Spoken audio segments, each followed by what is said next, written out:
All right, it's time for a little head-to-head here. And it's the libs against the Tea Party. Perrycare against Obamacare. What is Perrycare going to look like? We know what Obamacare looks like. At least we know what we know, at least at this point. Amanda Terkel, who's with the Huffington Post, joins us this morning. And also, let's see, Torin Archbold. Torin, am I saying your name correctly? I certainly hope so.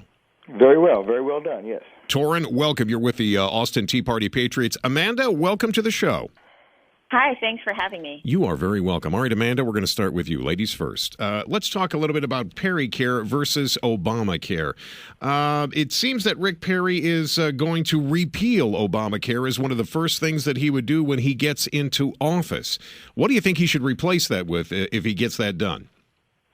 Well, so far he hasn't given a lot of details on what he's going to replace it with, and in some way that's understandable in election seasons. Candidates don't like to give too many details first, but he gives a lot of, rhetoric about competition, transparency, choice, letting states, make the decisions they want. But it's not too clear, and it would create a lot of uncertainty for businesses if he does repeal Obamacare. So he's going to have to get a bit more specific than that as the campaign goes on. All right, Amanda, so you think he would create more, businesses would have more questions than they have now about what's going to happen with Obamacare?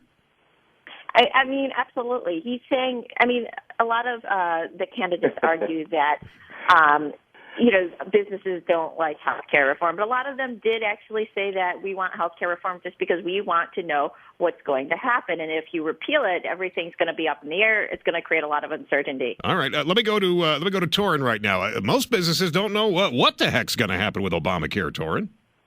Well, businesses do know what's going to happen with Obamacare. They're going to opt out of giving health insurance, and they're going to let the employees basically become, Medicaid patients, which is what Obamacare basically is. It's going to become a huge Medicare, where the states and the federal government pay for everything.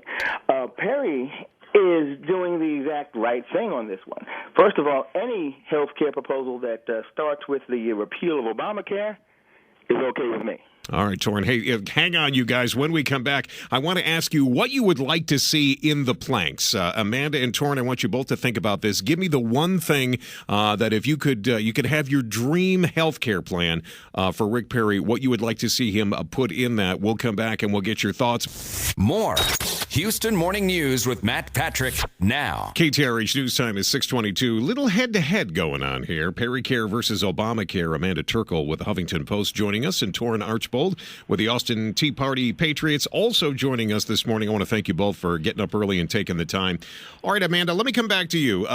Two questions here. First one is, as I mentioned before the break, I want give me a platform that you think should be in Perrycare. And you're right, he hasn't rolled this thing out yet in any great detail because it's not really what candidates do at this particular part of the campaign. But give me a plank in the platform. And the second question I need you to answer for me is individual mandate, in or out. Go ahead, Amanda. Well, I'm not in the business of saying what candidates should do. I'm just reporting on them. But I think that one thing Perry is going to have to answer for on the campaign is how will he cover uninsured Americans if he's going to get rid of Obamacare. Texas has the highest uninsured rate in the country, 26% of its population. So what is he going to do about that? Part of why the Affordable Care Act was put in place was to cover more people.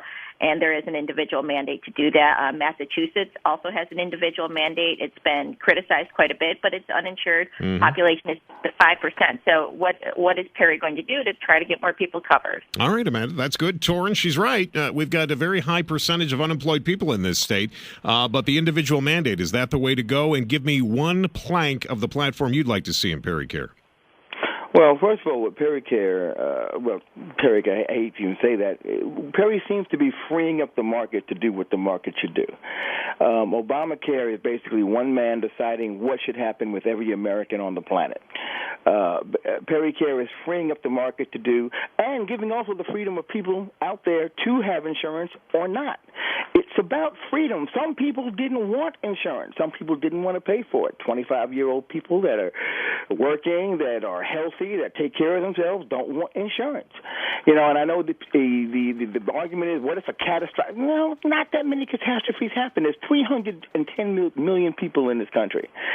So if 10% of them decide they don't want insurance, why can't they do that? All right. Why?